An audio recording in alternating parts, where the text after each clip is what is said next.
بسم اللہ الرحمن الرحیم۔ رو رو کر اس وقت میرے آنسو بھی خشک ہو گئے تھے اور میں اپنی زندگی کی اس کایا پلٹ پر حیران تھی۔ مجھے یقین نہیں آ رہا تھا کہ لمحوں میں کیا ہو گیا اور میں کہاں سے کہاں آ گئی۔ اس وقت یہاں پر اس کال کوٹری میں بیٹھے ہوئے مجھے کتنے گھنٹے گزر گئے تھے اور مجھ میں اتنی ہمت نہیں تھی کہ میں لیٹ جاتی۔ میں جیسے بے بسی سے اپنی قسمت کے فیصلے کی منتظر تھی۔ نہ جانے مجھے اپنایا جاتا، دھتکارا جاتا یا میرے ساتھ کیا سلوک کیا جاتا۔ مجھے کچھ سمجھ نہیں آ رہی تھی، لیکن اس وقت اتنے گھنٹے گزر جانے کے باوجود بھی میرے اندر سے خوف کم نہیں ہوا تھا اور میں سمجھ نہیں پا رہی تھی کہ اب مجھے آگے کیا کرنا ہے۔ میں شدید خوف زدہ تھی اور اپنے مستقبل کے حوالے سے میں نے جو بھی خواب دیکھے تھے اب وہ ایک ایک کر کے میرے چہرے کے سامنے آ رہے تھے اور میرا مذاق اڑا رہے تھے، مجھ پر ہنس رہے تھے۔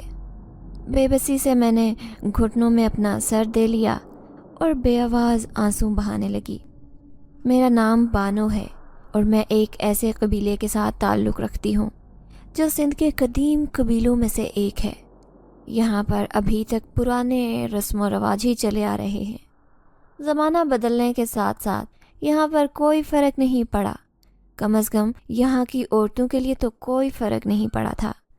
یہاں کے مردوں کو تو ہر طرح کی آزادی حاصل تھی، لیکن ہم عورتیں اپنے ہی گھروں میں جیسے قید کی زندگی گزار رہی ہوتی تھی۔ میں بھی یہاں کے ایک ایسے قبیلے سے تعلق رکھتی تھی جس کے سربراہ میرے والد تھے۔ ہمارے گھروں میں عورتوں کو بڑی بڑی چادر لے کر اور اپنے سر کو اچھی طرح سے ڈھک کر رکھنے کی ہدایات ہوتی تھی۔ ہمارے مرد اکثر زنان خانے میں نہیں آتے تھے، صرف گھر کے ہی 2-4 مرد جو تھے انہیں ہی وہاں تک جانے کی اجازت ہوتی تھی۔ عورتیں زنان خانے میں بھی آزادانہ گھوم پھر نہیں سکتی تھیں، کپڑے لا کر بیچ جایا کرتی تھیں۔ یہی وجہ تھی کہ میں نے آج تک کبھی گھر سے باہر جا کر نہیں دیکھا تھا۔ حالانکہ ہمارے جیسے ہی کچھ دوسرے قبیلے کے لوگ اب کافی جدت پسند ہو گئے تھے اور وہ زمانے کے نئے انداز کو اپنانے لگ گئے تھے، لیکن میرے بابا نے ابھی تک نئے زمانے کی تبدیلیوں کو قبول نہیں کیا تھا۔ وہ اپنی پرانی روایتوں کو ہی سینے سے لگائے زندہ تھے اور ہمیں بھی انہی روایتوں کے ساتھ پابند کر کے رکھتے تھے اور آگے اسی بات کی تلقین کرتے تھے کہ میری روایتیں کبھی بھلانا مت۔ میرے بھائی بھی والد کی طرح اپنی روایتوں کے پابند نکلے تھے۔ یہی وجہ تھی کہ میری بڑی بھابھی کو بھی کسی قسم کی کوئی آزادی نہیں تھی۔ وہ تو اپنے شوہر کو مخاطب کرتے ہوئے بھی تھر تھر کانپنے لگتی تھی۔ مجھے اپنے اس ماحول سے بہت زیادہ نفرت تھی۔ میں اس ماحول کو بدلنا چاہتی تھی، اس ماحول سے نکلنا چاہتی تھی، لیکن کس طرح؟ اس بات کی مجھے سمجھ نہیں آتی تھی۔ ہمیں تو گھر سے ایک قدم باہر نکالنے کی اجازت نہیں تھی، تو پھر میں کس طرح اس ماحول سے نکل پاتی؟ میں اندر ہی اندر کڑتی رہتی ہوں اور اپنی ماں سے طرح طرح کے سوالات کرتی۔ وہ بیچاری اپنی سمجھ کے مطابق مجھے جواب دے دیتی، لیکن اکثر ہی وہ میری باتوں پر پریشان ہوتی رہتی ہے اور وہ یہی کہتی، بانو تو ہمیشہ مجھے پریشان کر دیتی ہے، نہ جانے تجھے کیا مسئلہ ہے، تو کیوں ایسے کرتی ہے؟ تیری باتیں سن کر میرے دل میں عجیب عجیب سے خیال آتے ہیں اور پھر میں کتنی دیر لا حولہ پڑھ کر ان خیالات کو بھگانے کی کوشش کرتی ہوں۔ اماں کی یہ بات سن کر میں ہنس دیتی ہوں اور انہیں بھی یہی کہتی، اماں میں تو صرف باتیں کرتی ہوں اور آپ اتنی پریشان ہو جاتی ہو۔ اب میں یہ بڑاس آپ کے سامنے بھی نہ نکالوں تو کس کے سامنے نکالوں؟ بے بسی سے اماں کو دیکھ کر کہتی تو وہ نظر چرانے لگتی اور یہی کہنے لگتی، ارے بانو، نہ جانے تو کیوں اتنے باغی خیالات کی مالک ہے، سارے عورتیں تو یہاں ایسے ہی زندگی گزار رہی ہیں۔ اماں مجھے دیکھتے ہوئے کہتی تو میں انہیں جواباً کہتی، اماں یہ بھی کوئی زندگی گزارنے والی ہے؟ آپ تو بھیڑ بکریوں سے بھی بدتر زندگی گزار رہی ہیں، ایسی زندگی کون گزارنا چاہے گا؟ میں ایک دم غصے سے کہتے ہوئے وہاں سے اٹھ کر چلی جاتی۔ سچ تو یہ تھا کہ ہمارے خاندان میں عورتوں کو کبھی بھی پاؤں کی جوتی سے زیادہ اہمیت نہیں دی گئی تھی۔ ان کی رائے کو کبھی سنا ہی نہیں گیا تھا، نہ ہی ان سے کبھی ان کی مرضی پوچھی گئی تھی۔ عورتوں کو صرف تب مخاطب کیا جاتا جب مردوں کو ان کی ضرورت پڑتی تھی، اور مجھے اس نظام سے بہت زیادہ چڑ تھی۔ مجھے بڑا غصہ آتا تھا جب بات بے بات میری ماں میرے ابا کے سامنے معذرت کرتی ہوئی نظر آتی ہے۔ میری بھابھی اپنے ہی شوہر کے پاس بیٹھتے ہوئے جھجکتی اور خوف محسوس کرتی، جبکہ میں خود اپنے 2 بھائیوں کی اکلوتی بہن ہونے کے باوجود ان سے بات کرتے ہوئے ڈرتی تھی۔ اپنے بابا کی اکلوتی بیٹی تھی، لیکن پھر بھی ان سے کوئی فرمائش نہیں کر سکتی تھی۔ یہی وجہ تھی کہ اس ماحول نے میرے اندر جیسے بغاوت پیدا کر دی تھی۔ لیکن میں یہاں سے نکل کر جاتی کہاں، اور نکلنے کی ہمت کیسے کرتی؟ گھر کے اندر ہی رہ کر میں بہت زیادہ ڈرپوک ہو چکی تھی۔ اب میری عمر 16 برس ہو چکی تھی، اور میں سارا دن انہی سوچوں میں گھری رہتی تھی۔ میری ماں آج کل میرے رشتے کے لیے بہت پریشان تھی، کیونکہ خاندان میں میرے جوڑ کا کوئی بھی نہیں تھا، اور جس کے ساتھ میری شادی کرنے کا سوچا جا رہا تھا وہ میری بھابھی کا بڑا بھائی تھا، جو پہلے سے شادی شدہ اور 3 بچوں کا باپ تھا۔ انہوں نے میرا رشتہ مانگا تھا کیونکہ وہ تینوں بچے بیٹیاں تھیں اور اسے بیٹے کی خواہش تھی۔ اسی وجہ سے ان کی طرف سے نکاح کا پیغام آیا تھا، اور میرے ماں باپ بڑی سنجیدگی سے اس رشتے پر غور کر رہے تھے، اور میں دکھ کی اتھاہ گہرائیوں میں گھری ہوئی تھی۔ مجھے یقین نہیں آ رہا تھا کہ وہ دونوں میرے ایسے رشتے کے لیے بھی رضامند ہو جائیں گے۔ اور پھر انہی دنوں میں ایک ایسا عجیب واقعہ ہوا جس نے ہم سب کی زندگی کا رخ بدل کر رکھ دیا۔ ہوا کچھ یوں تھا کہ میرا بھائی ریس کرنے کا شوقین تھا، اور ہمارے علاقے میں ہر سال جیپوں کی ریس بہت بڑے پیمانے پر منعقد ہوتی تھی۔ میرا بھائی بھی اس میں ہر سال حصہ لیتا تھا اور ہمیشہ جیتتا آیا تھا، لیکن اس بار ہمارے ایک مخالف قبیلے کے سردار کے بیٹے نے ریس میں حصہ لیا، تو اس کی اچھی قسمت تھی کہ وہ جیت گیا۔ میرے بھائی سے یہ ہار برداشت نہیں ہوئی، اور اس نے اشتعال میں آ کر اسے گولی مار کر قتل کر دیا۔ یہ بات جب گھر تک پہنچی تو گھر میں جیسے صفے ماتم بچھ گئی، کیونکہ سب کو معلوم تھا کہ اب اس قتل کا بہت بھیانک انجام ہوگا۔ یہ دشمنی نسل در نسل چلے گی۔ اب وہ تب تک سکون سے نہیں بیٹھیں گے جب تک ہمارے کسی فرد کو قتل نہیں کر دیں گے۔ بھائی بھی اب بہت پچھتا رہا تھا کہ اس نے جذباتی ہو کر فیصلہ کیا اور اسے مار دیا، جبکہ یہ کوئی اتنی بڑی بات نہیں تھی۔ لیکن اب پچھتائے ہوئے کیا ہو جب چڑیاں چگ گئی کھیت۔ اب اس طرح کے پچھتانے کا کوئی فائدہ نہیں تھا۔ وہ شخص تو جان کی بازی ہار گیا تھا، اسی لیے معاملہ پنچایت میں چلا گیا۔ ہمارے علاقوں میں یہ سارے فیصلے پنچایت ہی کرتی ہے، اور علاقوں میں کورٹ، قانون، کچہری اس طرح کا کوئی چکر نہیں ہوتا۔ یہاں پر سب کچھ پنچایت کے سر ہی ہوتا ہے، اور پنچایت جو فیصلہ کر دے وہ سب کو ماننا پڑتا ہے۔ یہی وجہ تھی کہ جب یہ قتل ہوا تو معاملہ پنچایت تک گیا، اور پھر ظاہر گواہوں اور ثبوتوں کو مد نظر رکھتے ہوئے پنچایت نے جو فیصلہ دیا اس نے ہم سب کے پیروں تلے سے زمین سرکا دی۔ فیصلہ سن کر جب میرے بابا گھر پر آئے تو ان کے کندھے فخر سے اٹھے ہوئے تھے، اور وہ سینہ تان کر گھر واپس لوٹے۔ لیکن نہ جانے کیوں میری چھٹی حس مجھے خبردار کر رہی تھی، اور مجھے ایسا لگ رہا تھا جیسے کچھ انہونی ہو۔ سن کر میں حیرت سے ہکا بکا رہ گئی۔ میرے بابا نے اماں کے ہاتھ پیغام بھیجا تھا کہ میں شام کو تیار رہوں۔ انہوں نے مجھے مخالف قبیلے کے سردار کے گھر چھوڑ کر آنا ہے۔ میں یہ بات سن کر ہکا بکا رہ گئی اور پوچھنے لگی، آخر کیوں مجھے وہاں پر چھوڑ کر آنا ہے؟ میں نے ابا سے ملنے کا کہا تو اماں کہنے لگی، دراصل انہوں نے خون بہا کے نتیجے میں تمہارا رشتہ مانگ لیا، اسی لیے تجھے آج وہاں پر چھوڑ کر آ رہے ہیں۔ اب تم ساری زندگی وہیں پر رہو گی اور شاید دوبارہ کبھی ہماری شکلیں نہیں دیکھ پاؤ گی۔ یہ کہتے ہوئے اماں رونے لگی، جبکہ میرے دل پر تو عجیب سی کیفیت طاری ہو گئی تھی۔ مجھے سمجھ نہیں آ رہی تھی کہ یہ سب میرے ساتھ کیا ہو رہا ہے۔ میں رو رو کر ہلکان ہو گئی تھی، اور ایک ہی ضد باندھی ہوئی تھی کہ مجھے وہاں نہیں جانا، مجھے یہاں سے کہیں نہیں جانا۔ لیکن میری کسی نے نہیں سنی، اور شام کو مجھے دوسری حویلی چھوڑ آئے۔ یہ حویلی قدیم بنی ہوئی تھی اور کافی اچھی تھی۔ لیکن میں خون بہا کے نتیجے میں آنے والی ایک کمزور لڑکی تھی جسے اس حویلی میں آتے ہی قید کر لیا گیا۔ مجھے جب قید میں ڈالا گیا تو میں رونے لگی، چیخنے لگی، کیونکہ مجھے تو یہی معلوم تھا کہ یہ اپنے بیٹے کا نکاح میرے ساتھ کریں گے، لیکن مجھے کیا خبر تھی کہ مجھے یہاں پر قید میں ڈال دیا جائے گا۔ میں ہکا بکا سی قید میں پڑی ہوئی تھی۔ یہ کال کوٹھری تھی جو گھر کے تہخانے میں بنی ہوئی تھی۔ یہاں پر نہ تو روشنی کا کوئی گزر تھا اور نہ ہی ہوا کا۔ اندھیرا کافی تھا اور ارد گرد کچھ نظر نہیں آ رہا تھا۔ مجھے بے اختیار خوف محسوس ہو رہا تھا اور میں خاموشی سے وہاں بیٹھی ہوئی تھی۔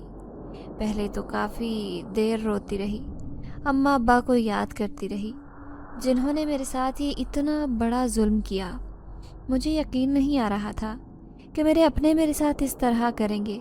اگر پنچایت نے فیصلہ کر ہی لیا تھا اور خون بہا کے نتیجے میں مجھے دینے کا فیصلہ ہوا تھا تو میرے گھر والے ایک بار تو پنچایت کے فیصلے کے خلاف جاتے، لیکن انہوں نے تو شکر ادا کیا کہ بیٹا بچ گیا، اور بیٹی تو سولی بھی چڑھ جائے تو کیا فرق پڑتا ہے۔ مجھے یکدم اپنے گھر والوں سے نفرت محسوس ہوئی۔ مجھے یقین نہیں آ رہا تھا کہ بابا میرے ساتھ ایسے کریں گے، اماں میرے ساتھ ایسا کریں گی، لیکن جب انہوں نے یوں بیکار شیخ کی طرح مجھے یہاں پر پھینک دیا تو میرے دل میں ان کے لیے نفرت پیدا ہو رہی تھی۔ مجھے ان پر شدید غصہ آ رہا تھا کہ آخر انہوں نے میرے ساتھ یہ سب کیا۔ اس کال کوٹھری میں بیٹھے ہوئے مجھے کئی گھنٹے گزر چکے تھے اور میں ایک ہی انداز میں بیٹھ بیٹھ کر تھک چکی تھی، لیکن اپنی جگہ سے ایک انچ بھی نہیں ہل رہی تھی۔ یہاں پر اندھیرا اتنا تھا کہ مجھے کچھ دکھائی نہیں دے رہا تھا، اس لیے مجھے نہیں پتا تھا کہ میرے ارد گرد کیا پڑا ہے کیا نہیں۔ مجھے یہاں پر بٹھا کر جانے والے جیسے بھول ہی چکے تھے، اور شاید یہاں پر اسی طرح مجھے زندہ رکھنا اور بھوکا مار دینا تھا، کیونکہ ابھی تک مجھے کسی نے کھانا نہیں بھیجا تھا اور میرے پیٹ میں اس وقت چوہے دوڑ رہے تھے۔ سمجھ نہیں آ رہی تھی کہ میں باہر نکل کر خود کھانا لے لوں یا پھر انتظار کروں، لیکن میرے لیے باہر کا دروازہ کھلا نہیں تھا اور باہر شاید کنڈی لگائی گئی تھی یا تالا لگا دیا گیا تھا، اور مجھے اب سمجھ آ گئی تھی کہ مجھے ابھی اس قید میں رہنا ہے، اور کب تک رہنا ہے اس بات کا مجھے کوئی اندازہ نہیں تھا۔ ابھی کچھ دیر گزری اور بھوک کے مارے میری بری حالت تھی کہ اچانک کمرے میں ہلکی روشنی محسوس ہوئی، اور اس روشنی میں مجھے کھانے کی خوشبو آئی۔ اس خوشبو نے میری بھوک کی اشتہا کو اور بڑھا دیا تھا، اور میں سامنے گرم گرم کھانا دیکھ کر فوراً اس پر ٹوٹ پڑی اور کھانا کھانے لگی۔ کھانا کھانے کی طرح نہیں، مجھے احساس ہوا کہ میں 2 دن سے بھوکی تھی۔ اب پیٹ میں کچھ گیا تو بہت ہی سکون آ گیا اور آنکھیں بند ہونے لگیں۔ میں اسی طرح دیوار کے ساتھ ٹیک لگائے سو گئی۔ نہ جانے میں کتنی دیر سوئی رہی۔ پھر جب میری آنکھ کھلی تو اب میں بہت پرسکون تھی اور ایسا لگ رہا تھا بڑے عرصے کے بعد نیند پوری ہوئی ہو۔ تاہم اس کال کوٹھری میں ابھی تک اندھیرا تھا۔ اتنا لذیذ تھا کھانا کہ مجھے سمجھ نہیں آتی تھی کہ میں کتنا کھانا کھا چکی ہوں، اور کھانا بھی بھرپور طریقے سے دیا جاتا تھا۔ ایک شخص آتا تھا جس کا چہرہ چھپا ہوا ہوتا تھا۔ میں نے آج تک اس کا چہرہ نہیں دیکھا تھا، بس اتنا جانتی تھی کہ وہ مجھے کھانے کا تھال دے جاتا تھا۔ وقت کا کام ہے گزرنا، تو وہ گزر ہی جاتا ہے۔ مجھے وہاں پر رہتے ہوئے نہ جانے کتنے ہی مہینے ہو گئے تھے۔ کچھ روز بعد ایک شخص کال کوٹری کھول کر آیا اور کہنے لگا، یہ تو ابھی تک زندہ ہے، مگر اتنے مہینے گزر گئے، اسے ابھی تک کچھ نہیں ہوا۔ میری حیرت کی انتہا نہ رہی۔ میں نے جیسے ہی آنکھیں اٹھا کر دیکھا تو وہ شخص نہیں تھا، وہ تو کوئی اور تھے۔ تبھی ان میں سے ایک لڑکا میرے پاس آیا اور آ کر کہنے لگا، اے لڑکی، تیرے پاس کوئی جادو ہے کیا؟ تجھے کتنے مہینے سے ہم نے بھوکا رکھا ہوا ہے کہ شاید اب تک تو مر کے راکھ بھی ہو گئی ہوگی، مگر اب تک تو زندہ ہے۔ یہ کیا ماجرا ہے؟ میرے بھی ہوش ایک دم سے اڑ گئے کہ یہ کیا بول رہے ہیں۔ یہی لوگ تو مجھے کھانا دے کر جاتے تھے، پھر یہ کیسی بات کر رہے ہیں؟ وہ ایک دوسرے کا چہرہ دیکھنے لگے اور ڈر کر اوپر بھاگ گئے۔ مجھ سے بھلا ڈر کس بات کا؟ میں نے ان لوگوں کا کیا بگاڑ لینا تھا؟ لیکن حیرت کی بات یہ تھی کہ یہ لوگ اتنے لاپرواہ اور بھلکڑ تھے کیا، جن کو اس بات کا اندازہ نہیں ہوا کہ انہوں نے ہی تو مجھے کھانا لا کر دیا تھا، اور یہی لوگ اب بھولے بن بیٹھے تھے۔ میں کافی پریشان ہوئی کہ آخر یہ ماجرا کیا ہے، مگر رات سے پھر وہی لوگ مجھے کھانا دینے کے لیے آئے۔ میں کافی حیران ہوئی۔ اس سے پہلے کہ میں کوئی سوال کرتی، وہ اسی وقت وہاں سے غائب ہو گیا۔ میں اسے آوازیں دیتی رہی، مگر اس نے میری ایک بھی بات نہ سنی۔ میں نے جلدی جلدی کھانا شروع کر دیا کیونکہ مجھے بہت بھوک لگی ہوئی تھی۔ میں اندھیرا ہونے کی وجہ سے تھال بھی نہیں دیکھ سکتی تھی کہ آخر تھال میں اتنا لذیذ پکوان آتا ہے کیا، کیونکہ میں نے آج تک ایسا ذائقہ نہیں چکھا تھا۔ ایک بہت عجیب بات ہوتی تھی کہ میں جیسے ہی کھانا کھاتی ساتھ ہی مجھے نیند آ جاتی تھی۔ اب میں جانتی تھی کہ وہ لوگ کل پھر سے آئیں گے۔ کھانا کھاتے ہی میری آنکھیں بند ہونے لگیں، لیکن بند آنکھوں سے بھی میں یہی سوچ رہی تھی کہ کل وہ میرے ساتھ کیا کریں گے، مجھے کہاں لے کر جائیں گے۔ آہستہ آہستہ میری آنکھیں بالکل بند ہو گئیں اور میں نیند کی گہرائی میں چلی گئی۔ مجھے سمجھ نہیں آ رہی تھی کہ میں کیا کروں۔ ہاں، میری آنکھ اس وقت کھلی جب میرے کانوں نے ایک عجیب سا شور سنا۔ میں نے ہلکی ہلکی اپنی آنکھیں کھولیں تو سامنے کا منظر دیکھ کر میں حیران رہ گئی، کیونکہ سامنے وہی دو آدمی کھڑے تھے اور مجھے آواز دے کر کہنے لگے، اٹھو، تمہارا بلاوا آیا ہے۔ میرا پورا وجود ڈر سے کانپنے لگا تھا۔ اب کیا ہوگا؟ مجھے کچھ سمجھ نہیں آ رہی تھی۔ میں جلدی سے اٹھی اور اپنے کپڑے جھاڑنے لگی۔ مجھے اس بات کی بھی خوشی محسوس ہو رہی تھی کہ نہ جانے کتنے عرصے کے بعد میں باہر کی روشنی دیکھنے لگی تھی۔ اندھیرے میں رہ رہ کر تو مجھے ایسا لگنے لگا تھا جیسے میری بینائی ہی ختم ہو گئی تھی۔ تبھی میں جلدی سے باہر بھاگی۔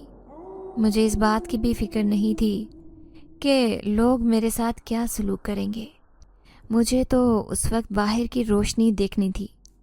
میرا حلیہ بہت بگڑ چکا تھا، بال سارے جڑ چکے تھے اور کپڑے بھی میں نے اسی روز کے پہنے ہوئے تھے جس دن مجھے ونی کر کے یہاں پر لے آیا گیا تھا۔ اب تو مجھے خود سے بھی بدبو آنے لگی تھی، مگر میں نے ان سب چیزوں کو نظر انداز کر دیا اور پھر اپنا دوپٹہ سیدھا کر کے میں ان آدمیوں کے ساتھ چل پڑی۔ مگر نہ جانے کیوں ایسا دل چاہ رہا تھا کہ جیسے میں یہاں سے کہیں نہیں جاؤں، یہاں پر ہی رہوں، جیسے کوئی اندھی طاقت مجھے روک رہی ہو۔ اس وقت مجھے بہت عجیب لگ رہا تھا کیونکہ میرا دل بہت گھبرا رہا تھا۔ وقت کا کام ہے گزرنا تو گزر ہی جاتا ہے، وقت کے ساتھ ساتھ انسان بھی بدل جاتا ہے، اور شاید میں بھی بدل گئی تھی۔ میری صورت پہلے جیسی نہیں رہی تھی۔ میں نے اپنا چہرہ ڈھکا اور ان لوگوں کے ساتھ چلنے لگی۔ وہ مجھے اپنے دربار میں لے گئے۔ وہاں پر ایک آدمی بیٹھا ہوا تھا، یقیناً سردار تھا، جس کے بیٹے کا میرے بھائی کے ہاتھوں قتل ہوا تھا اور جس کے بدلے میں ونی ہو کر یہاں پر آئی تھی۔ وہ آدمی سر پکڑ کر بیٹھا ہوا تھا۔ مجھے سمجھ نہیں آ رہی تھی کہ میرے ساتھ کیا ہوگا۔ مجھے لگا تھا کہ اب وہ مجھ سے اپنے بیٹے کے قتل کا بدلہ ضرور لیں گے، مگر میں جیسے ہی اس آدمی کے پاس گئی تو وہ ایک دم سے میرے قدموں میں بیٹھ گیا اور کہنے لگا کہ ہم نے تمہیں یہاں پر اتنے عرصے سے بند رکھا اور مجھے یہی لگا کہ تم اب تک اس دنیا سے رخصت ہو چکی ہوگی، مگر تمہارے پاس ایسا کیا جادو ہے جو تمہیں ابھی تک کچھ نہیں ہوا۔ تم نہ بھوک سے مری نہ پیاس سے، جبکہ میرے سب ملازموں نے تمہیں کچھ بھی نہیں دیا، نہ کھانے کو نہ پینے کو، پھر تم کیسے زندہ رہی ہو؟ یہ خدا کا معجزہ ہے۔ بتاؤ تم کون ہو، کہاں سے آئی ہو؟ میں تو اس کی بے تکی باتوں پر حیران تھی۔ وہ کیا بات کر رہا تھا؟ میں اسے کچھ کہنا چاہتی تھی، مگر مجھے سمجھ نہیں آئی کہ میں اسے کیا جواب دوں۔ اتنی دیر میں وہ اٹھا اور اٹھ کر کہنے لگا کہ پہلے تو میں نے سوچا تھا کہ تمہیں جان سے مار دوں، مگر اب میں نے سوچا ہے کہ میں تمہارا نکاح اپنے بڑے بیٹے سے کروں گا۔ وہ ویسے بھی شادی شدہ ہے، اس کی پہلے بھی 2 بیویاں ہیں، لیکن اب میں تمہارا نکاح اس سے بھی کروں گا کیونکہ تم ہمارے بہت کام آ سکتی ہو۔ مجھے تو سمجھ نہیں آ رہی تھی کہ میں کیا کروں، میں کس طرح سردار کو جواب دوں۔ مجھے تو کوئی جواب بھی نہیں سوچ رہا تھا۔ میں خاموشی سے سر جھکا گئی۔ میں جانتی تھی کہ میرے ساتھ اب کیا ہوگا، میرے ساتھ کیسا سلوک کیا جائے گا۔ اس سے بہتر ہے کہ میں اس جیل میں ہی رہتی، کیونکہ یہاں پر لا کر میرے ساتھ جو سلوک کیا جانا تھا وہ میری نظروں سے دور نہیں تھا۔ میں جانتی تھی کہ میرے ساتھ کیا ہوگا۔ تبھی میں خاموشی سے اس ملازمہ کے ساتھ چلی گئی۔ وہ مجھے ایک کمرے میں لے گئی۔ وہ کمرہ بہت بڑا اور خوبصورت تھا۔ سامنے دیوار پر ایک تصویر بھی چسپاں تھی۔ اس تصویر میں ایک نوجوان خوبصورت سا مرد کھڑا تھا۔ میں بہت غور سے اس کو دیکھ رہی تھی۔ یہ شخص کون تھا؟ میں نے اسے پہلے کہیں نہیں دیکھا تھا۔ شاید اس گھر کا بیٹا تھا۔ میں اس تصویر میں اتنا کھو گئی کہ مجھے اندازہ ہی نہ ہوا کہ کس وقت ملازمہ کمرے سے باہر نکلی اور وہاں پر ایک اور کوئی داخل ہو گیا۔ ہوش تو مجھے اس وقت آئی جب اس نے مجھے پکارا، اور میں چونک کر جیسے ہی پیچھے مڑ کر دیکھا تو میرے رونگٹے کھڑے ہو گئے، کیونکہ وہاں پر وہی شخص کھڑا تھا جو میں تصویر میں دیکھ رہی تھی۔ میں جان گئی تھی کہ یہ اس شخص کا ہی کمرہ ہے جو سادہ ہے اور بہت خوبصورتی سے سجایا گیا تھا۔ اس شخص کو دیکھ کر میرا پورا وجود کانپنے لگا۔ میں نے جلدی سے اپنا چہرہ چھپایا۔ تبھی وہ لڑکا اونچی اونچی آواز میں ہنسنے لگا اور کہنے لگا، کس سے چہرہ چھپا رہی ہو؟ فکر نہ کرو، تھوڑی دیر بعد تمہیں میرے پاس ہی آنا ہے، اور جو تمہارے بھائی نے میرے بھائی کے ساتھ کیا اس کا سارا بدلہ تم سے لینا ہے۔ بہت عرصہ تمہیں ہم نے آزادی دے رکھی، مگر اب تمہیں ہر بات کی سزا ملے گی۔ اور میں یہ سوچ کر رہ گئی تھی کہ ابھی سزا باقی ہے۔ اتنا عرصہ مجھے قید میں رکھا، مجھ پر اتنا ظلم کیا، لیکن اس کے باوجود بھی ابھی اس کا کہنا تھا کہ میری سزا باقی ہے۔ نہ جانے میری سزا پھر کب ختم ہوگی۔ مجھے تو اس دن کا انتظار تھا۔ شاید میں ختم ہو جاتی، لیکن میری سزا ختم نہیں ہونی تھی۔ ایسا ہی تو ہوتا آیا تھا۔ خون بہا میں آئی لڑکیوں کو ایسے ہی تو ساری عمر سزا ملا کرتی تھی۔ میں نے ایک دم سے حیرانگی سے اس کی طرف دیکھا تو وہ کہنے لگا، اس میں حیران ہونے والی کون سی بات ہے؟ چونک تو تم ایسے رہی ہو جیسے تمہیں کچھ پتہ ہی نہیں تھا۔ میں اس شخص کو دیکھ کر رہ گئی۔ وہ جتنا خوبصورت تھا اس کی زبان اتنی ہی کڑوی تھی، اس کا لہجہ اتنا ہی تلخ تھا۔ مجھے اس سے بہت کوفت محسوس ہو رہی تھی۔ میرا بس نہیں چل رہا تھا کہ کس طرح زمین کھلے اور میں اس میں دفن ہو جاؤں۔ میں تو اپنی زندگی کے سب خواب اپنے پیچھے چھوڑ آئی تھی۔ اب میری زندگی کچھ نہیں بچی تھی سوائے ضلالت کے۔ تبھی ایک ملازمہ کمرے میں آئی اور وہ سردار کا بیٹا اس سے کہنے لگا کہ اس کو جلدی سے تیار کرو، کچھ دیر میں ہی ہمارا نکاح ہے۔ میرے تو نکاح کے نام پر ہاتھ پاؤں پھول گئے تھے۔ میرا دل چاہ رہا تھا کہ میں یہاں سے بھاگ جاؤں، مگر میں جانتی تھی کہ یہاں سے بھاگ جانے کی سزا کیا ہوگی۔ میں نے بہت سی عورتوں کو بھاگ کر سزا بھگتتے ہوئے دیکھا تھا۔ اس سے بہتر یہی تھا کہ میں یہیں رہ کر یہی والی سزا بھگت لوں۔ یہاں پر تو لڑکیوں کو بھیڑ بکریاں ہی سمجھ لیا گیا تھا۔ وقت کا کام ہے گزرنا، تو وہ گزر ہی جاتا ہے۔ سردار باہر جا چکا تھا۔ ملازمہ مجھے لال جوڑا پہنائے خوبصورتی سے اپنا کام کر رہی تھی اور مجھے سجا رہی تھی۔ جیسے ہی اس نے مجھے تیار کیا تو اپنا چہرہ دیکھتے ہی میں دیکھتی رہ گئی۔ اتنا خوبصورت چہرہ بہت عرصے کے بعد میں نے آئینہ دیکھا تھا۔ مجھے تو اپنا چہرہ اور اس کے نقش ہی بھول گئے تھے، لیکن اب جب میں نے دلہن بنا اپنا چہرہ دیکھا تو دل میں آیا کہ شاید اب میرے ہونے والے شوہر کو بھی مجھ پر رحم آ جائے اور وہ مجھے خوش نہ کہے، میرے ساتھ کوئی زیادتی نہ کرے۔ مگر یہ بھی میری خوش فہمی بہت جلد ختم ہونے والی تھی۔ تھوڑی دیر گزری تھی کہ جلدی سے ملازمہ نے میرے آگے گھونگھٹ کر دیا اور ایک مولوی کمرے میں داخل ہوا۔ میرا دل چاہ رہا تھا کہ کسی طرح یہ جھوٹ ہی ہو جائے۔ میں خدا سے دعا گو تھی کہ یا الہی یہ نکاح جھوٹ ہو جائے اور مجھے یہ نکاح نہ کرنا پڑے۔ اس سے پہلے کہ مولوی مجھے نکاح کا پوچھتا، پوری حویلی میں ایک بھونچال سا آ گیا۔ ہر کوئی بھوکلایا ہوا تھا۔ ملازمہ بھی بھاگ کر باہر گئی۔ اب کمرے میں اور مولوی ہی رہ گئے تھے۔ وہ مولوی مجھے بہت عجیب نظروں سے دیکھ رہا تھا۔ میں نے کئی مرتبہ اس کی نظریں نظر انداز کی، مگر اب تو حد ہی ختم ہو گئی تھی۔ اس کی نظریں مجھ پر سے ہٹ ہی نہیں رہی تھیں۔ میں نے حیرانگی سے اس کی طرف دیکھا اور کہا کہ تم جانتے ہو کہ سردار کے گھر میں عورتوں پر نظر رکھنے والے کے ساتھ کیا کیا جاتا ہے؟ اس کی آنکھیں نکال دی جاتی ہیں۔ اگر اب تم نے اپنی نظریں دور نہ کی تو میں سردار سے تمہاری شکایت کروں گی اور وہ تمہاری آنکھیں نکال دے گا۔ مولوی ایک دم گھبرا گیا۔ مجھے تو اب کوفت ہو رہی تھی اس گھٹن زدہ زندگی سے، اس سے پہلے کہ نکاح دوبارہ شروع ہوتا۔ ملازمہ گھبرائی ہوئی واپس آئی اور آ کر کہنے لگی کہ مولوی صاحب آپ یہاں سے چلے جائیں، یہ نکاح نہیں ہو سکتا۔ مجھے ایسے لگا جیسے کسی نے مجھے جنت کی نوید سنا دی ہو۔ میں نے اس سے پھر سے پوچھا کہ تم نے کیا کہا ہے، دوبارہ بولو، یہی الفاظ جو تم نے ابھی بولے ہیں۔ تبھی وہ کہنے لگی کہ یہ نکاح نہیں ہو سکتا۔ صاحب کی دوسری بیوی کے گھر والوں کو یہ بات پہنچی کہ یہاں پر نکاح ہو رہا ہے، صاحب کا تیسرا نکاح، تو وہ لوگ بہت سارے اپنے آدمی لے کر آ گئے ہیں۔ پنچایت بیٹھی ہوئی ہے۔ سردار کا کہنا ہے کہ وہ اپنے بیٹے کا بیاہ نہیں کر رہے، کسی نے جھوٹی افواہ پھیلائی ہے، ایسا کچھ نہیں ہو رہا۔ مولوی جا چکا تھا۔ ملازمہ میرے پاس آئی اور کہنے لگی بڑے صاحب نے کہا ہے کہ تمہارے کپڑے جلدی سے تبدیل کر دیے جائیں اور تمہارا میک اپ بھی اتار دیا جائے اور تمہیں ملازمہ کے پاس بھیج دیا جائے۔ وقت کا کام ہے گزرنا، وہ تو گزر جاتا ہے۔ میری زندگی بھی ایسے ہی گزر رہی تھی۔ میں تو خدا کا شکر ادا کرتی نہیں تھکتی تھی کہ جلدی میں نے جوڑا اتارا اور اپنا میک اپ بھی اتار دیا۔ وہ سب کچھ ملازمہ کو تھما کر میں پرسکون ہو کر کچن میں چلی گئی تاکہ وہاں جا کر ملازمہ کے ساتھ کچھ کام کر سکوں، کیونکہ بڑے سردار کا حکم آیا تھا، اس لیے مجھے ماننا ہی تھا۔ میں یہاں پر اپنی مرضی نہیں چلا سکتی تھی۔ میں جلدی سے کچن میں گئی اور جا کر جلدی جلدی ہاتھ چلانے لگی تاکہ سارا کام جلدی جلدی ختم کر دوں اور کوئی مجھے پہچان نہ سکے۔ اگر کوئی مجھے پہچان لیتا تو میرے ساتھ کیا سلوک کیا جاتا۔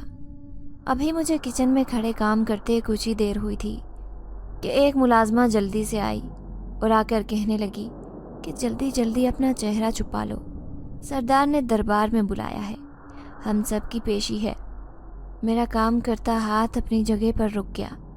میں نے پھر حیرانگی سے اس ملازمہ کی طرف دیکھا اور اس سے پوچھا کہ اب کیا ہوا ہے، اب کیوں بلایا گیا ہے؟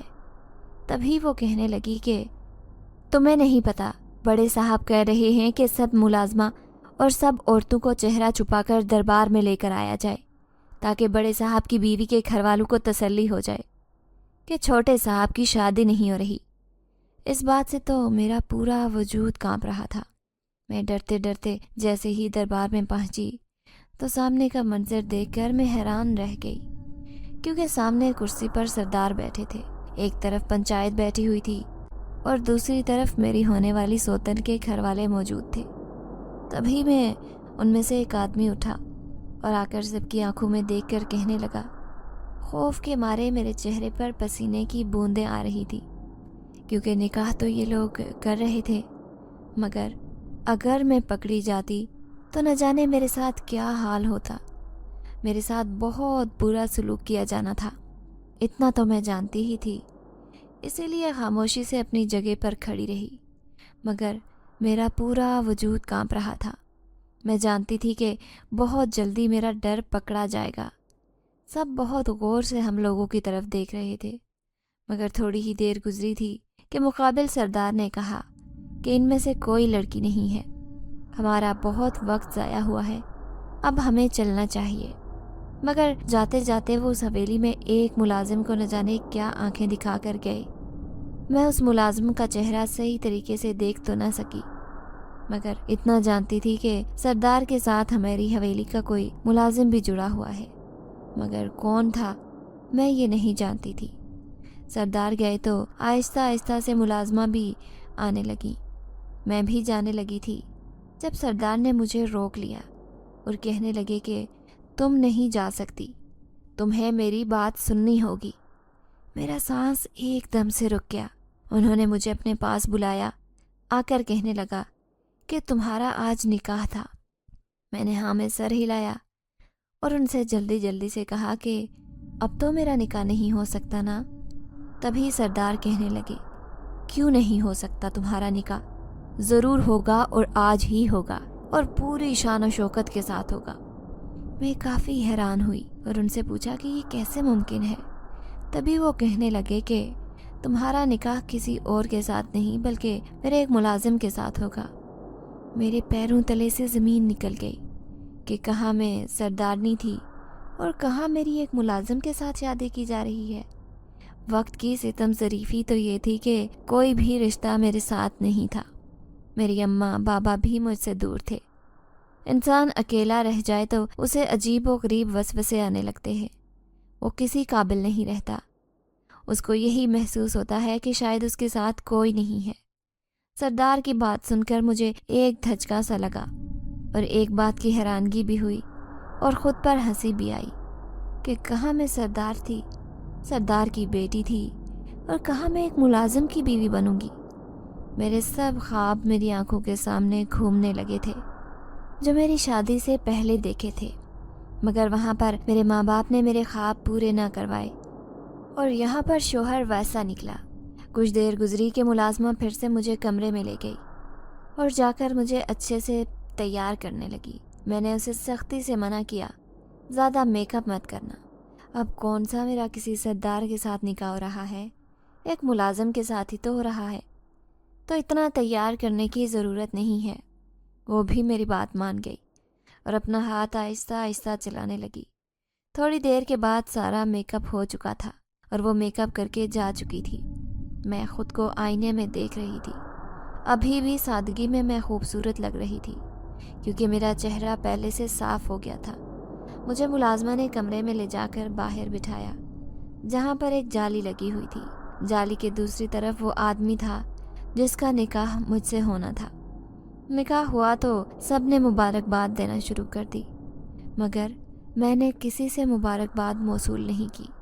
یہ کون سا میری خوشی اور پسند سے نکاح ہو رہا تھا۔ میں ایک طرف کونے میں کھڑی ہو گئی، تبھی ایک ملازمہ میرے پاس آئی اور آ کر کہنے لگی، کیا تم خوش نہیں ہو؟ میں نے ان سے پوچھا کہ میں بھلا کیوں خوش ہوں گی؟ زندگی آہستہ آہستہ گزر رہی تھی۔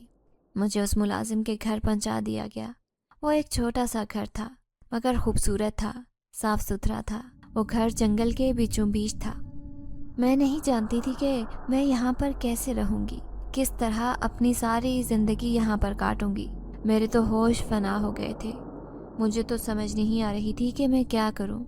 مجھے ملازم کے گھر میں چھوڑا گیا اور خود وہ ملازم نہ جانے کہاں غائب تھا۔ میں نے جیسے ہی کمرے کی اور گھر کی حالت دیکھی تو مجھے اندازہ ہو گیا کہ یہاں پر بہت کم عرصے کے لیے رہا جاتا ہے، کیونکہ گھر اور کمرے بہت گندے ہوئے تھے۔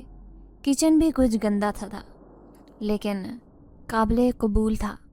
میں نے جلدی سے کچھ سامان کچن میں لگایا، کچھ برتن کچن میں ٹوکری میں رکھے اور پھر کسی طرح ان کو استعمال کیا۔ میرا شوہر مجھ سے بہت خوش تھا۔ وہ مجھے پلکوں پر بٹھا کر رکھتا۔ پہلے پہل تو جو مجھے خدشات، ڈر تھا، وہ بھی اب دور ہو چکا تھا۔ اب میں جان گئی تھی کہ میرا شوہر میرے ساتھ بہت محبت سے پیش آتا ہے۔ اسے بالکل بھی مجھ پر سختی کرنے کی ضرورت نہیں تھی۔ ایک روز وہ میرے پاس آئے اور آ کر مجھے کھانے کا ایک تھال دیا۔ میں نے جلدی سے وہ کھانا کھانا شروع کر دیا کیونکہ مجھے بہت تیز بھوک لگی تھی، اور اس کا کہنا تھا کہ یہ تھال وہ حویلی سے لے کر آیا ہے۔ میں نے جیسے ہی کھانا کھایا میرے رونگٹے کھڑے ہو گئے۔ وہ ذائقہ وہی ذائقہ تھا جو جیل میں مجھے محسوس ہوتا تھا، لیکن یہ کھانا یہ حویلی سے آیا تھا، تو حویلی کا کون سا ایسا بندہ تھا جو مجھے کھانا دیا کرتا تھا؟ ہر روز میں نے اسی وقت اپنے شوہر سے پوچھا کہ یہ کھانا تم کہاں سے لے کر آئے ہو؟ وہ کافی گڑبڑا گیا اور کہنے لگا کہ یہ میں تمہارے گھر سے لے کر آیا ہوں۔ تمہاری ان بیوقوف باتوں کا میرے پاس کوئی علاج نہیں ہے۔ نہ جانے تم نے یہ کھانا جیل میں بیٹھ کر کیسے کھا لیا۔ تبھی میں نے اپنے شوہر سے کہا کہ میں سچ بول رہی ہوں۔ جیل میں بھی اس وقت میں وہاں پر تھی۔ رات کے وقت اور صبح کے وقت اندھیرے میں ہی مجھے کوئی کھانا دینے آتا تھا، مگر اس روز جب سردار کے نوکر مجھے لینے آئے تو انہوں نے کہا کہ ہم لوگوں میں سے تو کسی نے تمہیں کھانا نہیں دیا، اور یہاں سے آتے جاتے بھی کسی نے مجھے نہیں دیکھا۔ اگر تمہیں یقین نہیں تو کسی سے بھی پوچھ سکتی ہو۔ میں نے کہا نہیں، مجھے یہاں پر یقین ہے، ہو سکتا ہے وہ کوئی اور ہو، لیکن یہاں پر رہ کر مجھے وہی کھانا آ رہا ہے۔ ہو سکتا ہے کہ وہاں کے کسی ملازم کو مجھ پر ترس آ گیا ہو اور وہ مجھے وقت پر کھانا پہنچا رہا ہو۔ میرا شوہر مجھے بہت عجیب نظروں سے دیکھ رہا تھا۔ مجھے اس کے دیکھنے پر عجیب سی الجھن محسوس ہو رہی تھی۔ میں نے اپنے شوہر سے کہا کہ مجھے ایسے کیوں دیکھ رہی ہیں؟ میں نے کیا کیا ہے؟ تبھی وہ کہنے لگا کہ کچھ نہیں، اپنی بیوی کو دیکھ رہا ہوں، کوئی جرم تو نہیں کر رہا۔ تبھی وہ کہنے لگا کہ میرے جانے کے بعد حویلی سے کوئی تمہیں بلائے گا تو تم اسے صاف انکار کر دینا کہ میں نے اپنے شوہر سے ابھی تک اجازت نہیں لی۔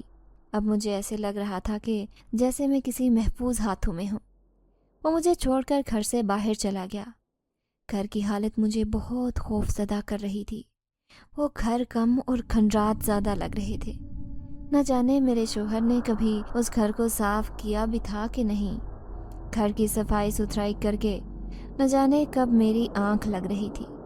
مجھے علم نہ ہوا۔ آنکھ تو اس وقت کھلی جب دروازہ زور زور سے کھٹکنے لگا۔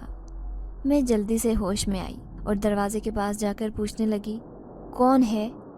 تبھی وہ کہنے لگے کہ حویلی سے تمہارا بلاوا آیا ہے، سردار نے تمہیں بلایا ہے۔ میں نے اسے کہا کہ میں ابھی نہیں آ سکتی، میرا شوہر ابھی گھر پر نہیں ہے، جب میرا شوہر گھر آئے گا تو میں آ جاؤں گی۔ لیکن اندر ہی اندر میرا دل بہت گھبرا رہا تھا۔ مجھے سمجھ نہیں آ رہی تھی کہ میں کیا کروں، میں کس طرح اپنے شوہر کو یہ پیغام پہنچاؤں۔ باہر جو بھی تھا وہ جا چکا تھا، میرا پورا وجود کانپ رہا تھا۔ تھوڑی دیر گزری کہ میرا شوہر گھر آ گیا۔ مجھے ایک دم سکون ملا۔ میں نے اسے بتایا کہ حویلی سے میرا بلاوا آیا تھا، مگر میں نے انکار کر دیا اور کہا کہ میرا شوہر گھر پر نہیں ہے، وہ جیسے ہی آئے گا میں آ جاؤں گی۔ میرا شوہر کہنے لگا کہ نہیں، جانے کی ضرورت نہیں ہے، میں تمہیں یہاں سے بہت دور لے جاؤں گا جہاں پر صرف میں اور تم ہوں گے۔ میں اپنے شوہر کی بات پر مسکرا دی اور کہا، ایسی کون سی جگہ ہے جہاں پر آپ مجھے لے کر جائیں گے؟ میرا شوہر کہنے لگا کہ جلدی سے یہ کپڑا پہن لو اور اپنی آنکھوں پر پٹی باندھ لو۔ میرے شوہر نے مجھے کالا کپڑا دیا اور آنکھوں پر باندھنے کو کہا۔ پہلے تو مجھے کافی حیرانگی ہوئی اور اپنے شوہر سے کہا کہ یہ سب کیا ہے، کیا مطلب ہے؟ شوہر کہنے لگا کہ جتنا کہہ رہا ہوں اتنا کرو، جلدی تمہیں پتہ چل جائے گا۔ میں نے اس کے کہنے پر جلدی سے پٹی باندھ لی اور اس کے ساتھ چل پڑی۔ اب وہ میرا ہاتھ نہ جانے مجھے پکڑ کر کہاں لے کر جا رہا تھا۔ اس نے مجھے ایک بگی پر بٹھایا اور مجھے اپنے ساتھ لے کر جانے لگا۔ وہ جگہ بہت گرم تھی، میرے چہرے پر پسینے آ رہے تھے۔ مجھے سمجھ نہیں آ رہا تھا کہ میں کیا کروں۔ میں نے تو کبھی اتنی گرمی برداشت نہیں کی تھی۔ وہ گرمی بھی جسم کو جھلسا دینے والی تھی۔ آہستہ آہستہ موسم ایک دم تبدیل ہو گیا اور ہر طرف ٹھنڈک ہی ٹھنڈک ہو گئی۔ میں نے اپنے شوہر سے کہا، کیا میں اپنی آنکھوں سے پٹی ہٹا سکتی ہوں؟ تو وہ کہنے لگا کہ نہیں، ابھی نہیں، کچھ دیر ٹھہر جاؤ۔ میں خاموشی سے بیٹھ گئی اور انتظار کرنے لگی کہ کب میرا شوہر مجھے اترنے کا کہے گا۔ گرمی کی وجہ سے مجھے بہت پیاس لگ رہی تھی۔ میں تو حیران تھی اس بات پر کہ آخر میرا شوہر اتنے وقت سے مجھے کہاں لے کر جا رہا ہے۔ آخر شاید میری منزل آ گئی تھی، اس لیے میرے شوہر نے مجھے بگی سے اترنے کا کہا۔ میں بگی سے اتری اور اپنے شوہر سے کہا، کیا میں یہ پٹی اتار سکتی ہوں؟ تبھی میرا شوہر کہنے لگا کہ ہاں، اب اتار لو، اب کوئی مسئلہ نہیں ہے۔ میں نے جیسے ہی پٹی اتاری تو سامنے کا منظر دیکھ کر رونگٹے کھڑے ہو گئے۔ مجھے سمجھ نہیں آ رہا تھا کہ میں کیا کروں، کس طرح اپنی آنکھوں پر بھروسہ کروں کہ سامنے کا جو منظر میں دیکھ رہی ہوں وہ کوئی حقیقت ہے یا کوئی خواب۔ السلام علیکم۔ بہت خوبصورت، بہت بڑا محل بنا ہوا تھا اور وہ اتنا چمچما رہا تھا کہ میری آنکھیں بار بار بند ہو رہی تھی۔ میں اسے مسلسل نہیں دیکھ سکتی تھی۔ اسی دوران میرا شوہر میرے پاس آیا اور میرا ہاتھ پکڑ کر کہنے لگا، چلو اندر، اپنے گھر کو اندر سے نہیں دیکھو گی؟ میں نے تو حیرت سے اپنے شوہر کی طرف دیکھا اور اسے کہا کہ یہ کیسے ہو سکتا ہے؟ یہ کیسے ممکن ہے؟ یہ میرا گھر کیسے ہو سکتا ہے؟ مجھ سے تو بولا تک نہیں جا رہا تھا۔ میرا شوہر کہنے لگا، ایک سردار کی بیٹی راج کرتی ہی اچھی لگتی ہے، نہ کہ ملازم کے ساتھ شادی کرتی۔ میں نے چونک کر اپنے شوہر کی طرف دیکھا اور ان سے کہا کہ مجھے معاف کر دیں، میرا مقصد وہ نہیں تھا۔ تو تبھی میرے شوہر نے کہا کہ میرا مقصد تمہیں دکھ دینا نہیں تھا، اب اندر چل کر اپنا گھر تو دیکھو۔ میں خاموشی سے اندر چلی گئی اور اندر جا کر ایک ایک چیز کو دیکھنے لگی جو بہت خوبصورتی سے بنی ہوئی تھی، مگر میری حیرت کی انتہا نہ رہی جب میں نے اپنے شوہر کی طرف دیکھا۔ وہ تو ایک ملازم تھا، پھر یہ اتنا بڑا محل کس طرح اس نے خریدا تھا؟ میں کس جگہ پر تھی؟ مجھے تو یہ بھی معلوم نہیں تھا۔ میں نے اپنے شوہر سے کہا، یہ محل آپ نے کب خریدا؟ تبھی میرا شوہر کہنے لگا، میں اپنے سردارنی کے لیے کچھ بھی کر سکتا ہوں۔ اگر جیل میں خفیہ راستے سے تمہیں کھانا پہنچا سکتا ہوں تو تمہارے لیے یہ محل نہیں خرید سکتا۔ اب مجھے سمجھ آئی تھی کہ وہ کوئی اور نہیں بلکہ میرے شوہر ہی تھے جو مجھے کھانا دیا کرتا تھا۔ میں نے اپنے شوہر سے کہا کہ وہ کھانا آپ نے دیا تھا، مگر آپ نے سب کے سامنے اس بات کا اعتراف کیوں نہیں کیا؟ تبھی وہ کہنے لگا کہ نہیں، میں ایسا نہیں کر سکتا تھا۔ ابھی میں اس سے باتیں کر ہی رہی تھی کہ اچانک سے اس کی آنکھیں لال ہونے لگیں۔ وہ ایک دم سنجیدہ ہو گیا اور کہنے لگا، جلدی سے کمرے کے اندر چلی جاؤ۔ میں نے ان سے کہا کہ کیا ہوا ہے؟ تمہاری طبیعت تو ٹھیک ہے؟ تبھی وہ کہنے لگا کہ ہاں میں ٹھیک ہوں، تم اندر چلی جاؤ۔ میں نے کہا کہ تمہاری آنکھیں اتنی لال سرخ کیوں ہو رہی ہیں؟ ابھی میں اسی سے بات کر رہی تھی کہ وہ اچانک ایک عجیب و غریب سی چیز بن گیا۔ وہ اتنا خوفناک لگ رہا تھا کہ میری تو آنکھیں پھٹی کی پھٹی رہ گئیں۔ میں نے خوف سے اس کی طرف دیکھا۔ مجھے تو پہچان میں ہی نہیں آ رہا تھا کہ یہ میرا شوہر ہے، وہی خوبصورت اور حسین شوہر۔ تبھی وہ بھاگتا ہوا دروازے کے پاس گیا اور دروازہ توڑ کر باہر بھاگ گیا۔ باہر سے اچانک شور کی آوازیں آنے لگیں۔ میں باہر جا کر دیکھنا چاہ رہی تھی کہ آخر ہو کیا رہا ہے، مگر میری ہمت نہیں ہوئی۔ میرے پاؤں اپنی جگہ جم گئے تھے، میری آنکھیں ابھی بھی اپنے شوہر کی طرف ہی تھیں۔ میری آنکھیں کھلی کی کھلی رہ گئی تھیں۔ مجھے تو اب تک یقین نہیں آ رہا تھا کہ میں نے جو دیکھا وہ ایک خواب ہے یا حقیقت۔ اتنا خوفناک خواب۔ میرا شوہر ایک جن زادہ تھا، مجھے اس بات کا علم آج ہوا تھا۔ میں تو کافی دیر سے اسے انسان سمجھ رہی تھی، ایک ملازم سمجھ رہی تھی، مگر یہ تو او میرے خدایا! میرا سر دکھنے لگا تھا۔ میں جلدی سے بھاگ کر کمرے میں داخل ہو گئی اور وہاں جا کر چھپ گئی تھی کہ مجھے کہیں چھپنے کی جگہ مل جائے، مگر ایسا نہیں ہوا۔ تھوڑی دیر گزری تھی کہ میرا شوہر کمرے میں داخل ہوا اور کہنے لگا، باہر آؤ بانو۔ میں نے کانپتی ہوئی آواز میں کہا، نہیں، میں کہیں نہیں آؤں گی، مجھے واپس میرے قبیلے میں چھوڑ دو۔ تبھی وہ کہنے لگا، نہیں، وہاں تم نہیں جا سکتی، وہ سارا قبیلہ تو تباہ ہو گیا ہے۔ جس نے میری بانو کو اتنی تکلیف پہنچائی، بھلا وہ قبیلہ کیسے رہ سکتا تھا؟ میں نے حیرت سے دنگ ہوتے ہوئے اپنے شوہر سے کہا کہ تم نے ان سب کو مار دیا، تم قاتل ہو، تم نے سب کو مار دیا۔ مجھے تو اب تک سمجھ نہیں آ رہی تھی کہ میں کیا کروں، میں کس طرح یہاں سے بھاگوں، میں کس طرح فرار ہوں۔ تبھی وہ میرے پاس آیا اور میرے سر پر ہاتھ پھیر کر کہنے لگا، تم پریشان مت ہو، تمہارے ماں باپ ابھی زندہ ہیں، جنہوں نے تمہارے ساتھ ظلم کیا، تمہیں اتنا عرصہ قید میں رکھا، بس وہی لوگ اس دنیا سے رخصت ہوئے ہیں، اور ان کا یہی انجام تھا، ان کو یہی سزا ملنی چاہیے تھی۔ میں نے اپنے شوہر سے کہا کہ نہیں، ضروری نہیں تھا، تم ان کو ان کے حال پر چھوڑ دیتے، مجھے تو یہاں پر لے کر ہی آئے تھے، تو پھر بھلا تم نے ان کو کیوں مارا، ان کے ساتھ زیادتی کی؟ تمہیں ایسا نہیں کرنا چاہیے تھا۔ میرا شوہر کہنے لگا کہ جو انہوں نے تمہارے ساتھ کیا، کیا وہ ٹھیک تھا؟ میں نے ان کو ان کے انجام تک پہنچایا ہے، تاکہ جب ایک قبیلہ ختم ہو جائے تو دوسرے قبیلے کی کوئی لڑائی نہیں رہے گی، اور وہ قبیلہ تمہارے ماں باپ کا تھا، اس لیے میں نے ان کو کچھ نہیں کہا۔ کیونکہ میں تمہیں کوئی تکلیف نہیں دے سکتا۔ میں تم سے محبت کرتا ہوں، تمہیں ہمیشہ اپنے پاس رکھوں گا۔ میں تمہیں کبھی کوئی تکلیف نہیں پہنچاؤں گا، یہ میرا تم سے وعدہ ہے۔ میں نے اسے کہا کہ میں یہاں پر نہیں رہنا چاہتی، میں اپنے گھر واپس جانا چاہتی ہوں۔ تبھی وہ کہنے لگا کہ یہ ممکن نہیں ہے، اگر میں تمہیں تمہارے گھر چھوڑ آیا تو وہ تمہیں پھر سے کسی کے ساتھ بھی رخصت کر دیں گے، اور اب میں ایسا نہیں چاہتا۔ ویسے بھی تم میری بیوی ہو، میری اجازت کے بغیر تم یہاں سے کہیں نہیں جا سکتی۔ میں نے اپنے شوہر سے کہا کہ ٹھیک ہے، میں یہاں سے کہیں نہیں جاؤں گی، لیکن تمہیں مجھ سے وعدہ کرنا ہوگا کہ تم کبھی بھی مجھے کوئی نقصان نہیں پہنچاؤ گے۔ وہ کہنے لگا کہ اگر جیل میں تمہیں کھانا پہنچا کر تمہاری جان بچا سکتا ہوں، تمہاری حفاظت کر سکتا ہوں، تو بھلا میں تمہیں نقصان پہنچا سکتا ہوں؟ تم کیسی بچوں والی باتیں کر رہی ہو۔ میں نے اسے کہا کہ مگر مجھے تم سے ڈر لگ رہا ہے۔